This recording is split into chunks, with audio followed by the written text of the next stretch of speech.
தேவையில்லாமல் பேசி மாட்டிக்கொண்ட எடப்பாடி பழனிசாமி. கோல்ட்ரீஃப் மருந்து நிறுவனத்திற்கு அதிமுக ஆட்சியில் அனுமதி என மா. சுப்பிரமணியம் பதிலளித்துள்ளார்.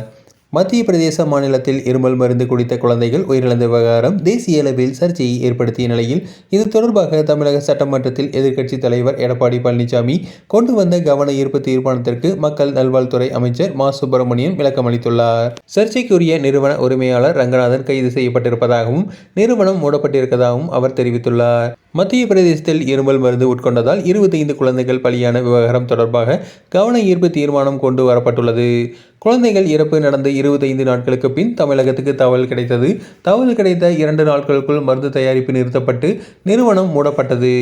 25 குழந்தைகள் மரணம் தொடர்பாக சர்ச்சைக்குரிய ஸ்ரீசன் பார்மா மருந்து நிறுவனத்திற்கு அதிமுக ஆட்சியில்தான் உரிமம் வழங்கப்பட்டது என மா. சுப்பிரமணியம் தெரிவித்துள்ளார்.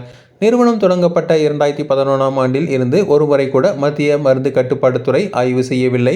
2019 முதல் 22 ஆண்டு வரை 5 முறை மாநில அரசின் மருந்து கட்டுப்பாட்டுத்துறை ஆய்வு செய்து அபராதமும் உற்பத்தியை நிறுத்த நடவடிக்கையும் எடுத்துள்ளது.